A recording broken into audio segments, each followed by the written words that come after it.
My name is James Hyman, and I'm a neuroscientist at the University of Nevada, Las Vegas.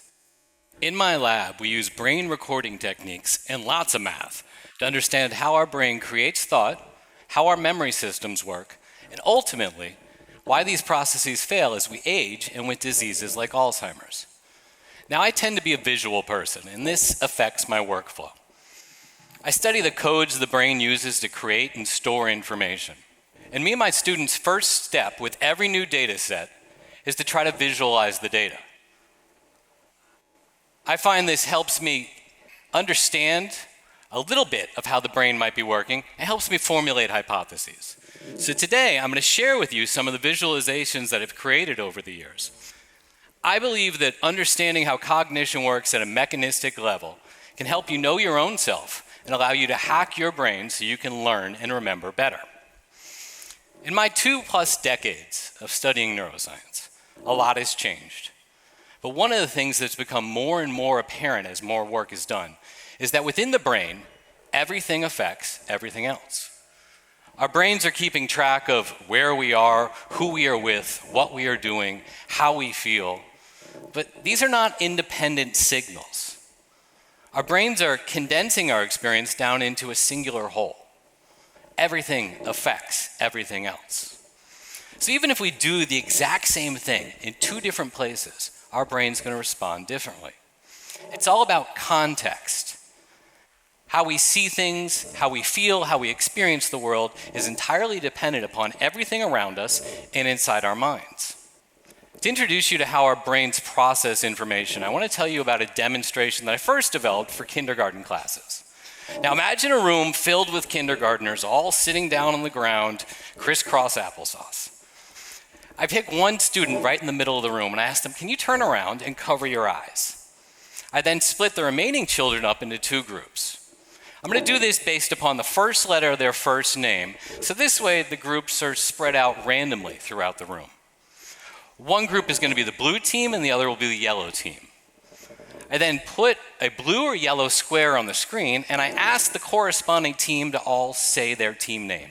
So when it's blue, the blue team says blue, and when it's yellow, well, you know. We do this a few times and then we move on to the test phase. Now for the test phase, I tell the kids, don't say the color.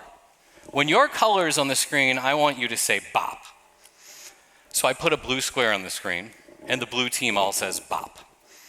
And then I ask the child, facing backwards with their hands over their eyes, what color do you think is on the screen?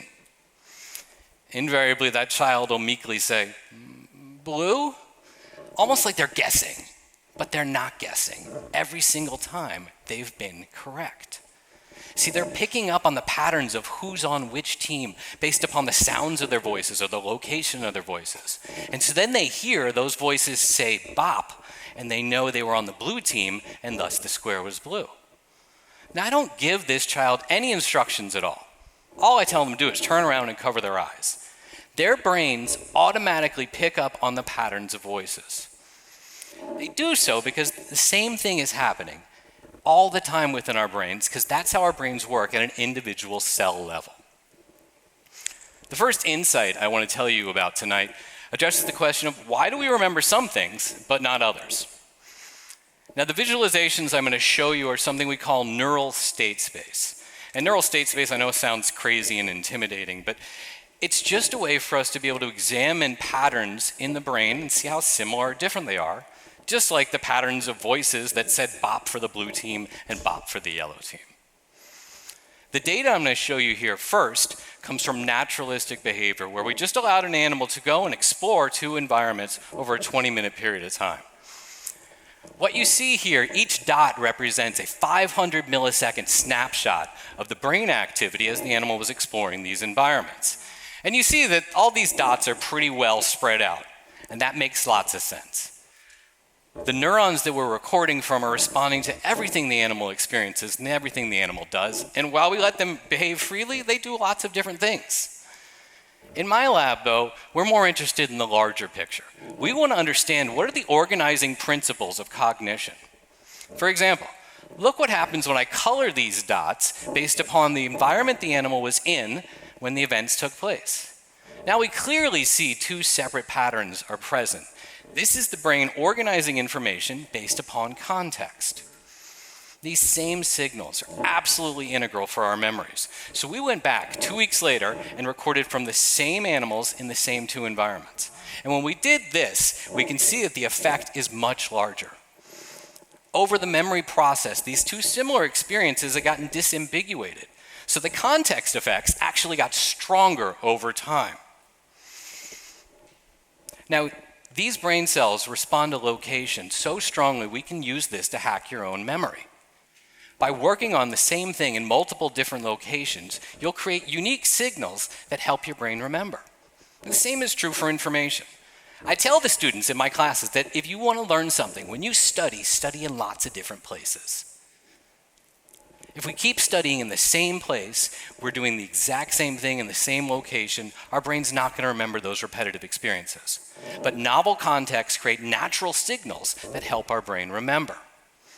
So you can use this to improve your cognition, to make your memory and learning work better. And not only that, exploring new contexts and learning new things is absolutely vital to helping keep your brain vital and healthy as you age. So get out there and work on stuff, but in different locations. The next thing I want to talk to you about is something that's been on my mind a lot recently, and I think it's something we've all been experiencing a lot recently, and that's, doesn't it feel like time is moving really fast? I mean, besides all that's going on in our world right now, I have 2 kids in middle school, and for me, time is flying by. Days are a blur, weeks go by in a blink, and before I know it, they're going to be off to college. Yet, I feel like it wasn't always like this. The next insight I'm going to share with you helps explain how our brain creates our perception of time. Now, the data I'm going to show you here in a second comes from a task that we weren't originally interested in time. But we looked at the neural state space, and what looked like time signals kept jumping off of the screen. Now, for this task, we gave the animals 3 different places where they could respond. So I live in Vegas. I tend to think of things in terms of a casino. So imagine you're in front of a bank of 3 slot machines and they're all dark. And then one of those slot machines turns on. So you go over to that slot machine and you pull the lever. This is just like the game that my rats were playing while we were recorded from their brains.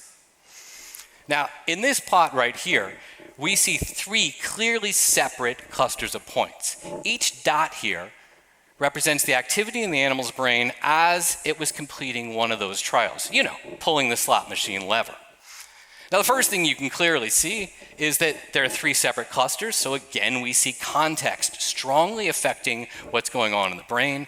Here, the animal's doing the exact same thing in 3 different locations, but there are 3 clearly separate patterns in the brain. And what's fascinating about this is in the neural state space you see right here, those dots, those yellow dots, those are actually responses that occurred at the middle response location, the middle slot machine. So the neural state space literally reflects and mimics the actual space the animal was in. That's really, really cool. What's even more cool though is watch what happens when we rotate this plot 90 degrees. Now we see what looks like almost a line of dots. So I'm going to go ahead and connect the dots, but I'm going to color the line based upon when the trials took place during the session. We're going to start with dark blue for trials at the beginning of the session, all the way up to red for trials at the end of the session, about an hour later. And when we do this, we see a clear progression over time. Not only that, since I had to rotate the plot 90 degrees, that means that time and space are separated in our brain, well, at least in the rat brain. And if rat brains can do it, then maybe Einstein wasn't so correct after all. Our brains are never responding to the same thing twice. They always are slightly different. Our brains are creating a unique temporal context that is really important because it helps us sequence events within our memories. So how can you use this to improve your own cognition? Well, after careful experimentation and analysis, we were able to show that it wasn't actually clock time that was moving these networks forward. It was the number of experiences. So if one animal took 2 hours to complete the same number of trials as another animal took only 1 hour to complete, the brain networks had moved forward the same amount. it was like the same amount of time had passed for these two animals, even though the clock was very different. So our experiences control how fast our brain networks move forward. And this is why time is moving so fast for me these days. With two kids in middle school, my life is a blur of activities and practices and school and so much going on. The more you do in a short period of time, the faster time appears to move. Now, we all know this inherently, right? But knowing that it's exactly how our brain works is not only reassuring, it's empowering. We can control our experiences in our environment, and thus we can control our perception of time. So if you want time to move faster, find more things to do, more topics to discuss, more context to explore. On the flip side, if you want time to slow down, then linger in the same moment or activity or conversation before moving on. In the data I've shown you today, we've seen that our brain combines information about where we are, what we are doing in our internal states to create a context signal that grows more powerful in our memories. You can take advantage of this by working on things in multiple different locations and by studying in a host of different areas. I've also shown you that our brain creates our perception of time by tracking our number of experiences. I hope that these ideas resonate with you and they can help you make your brain work better.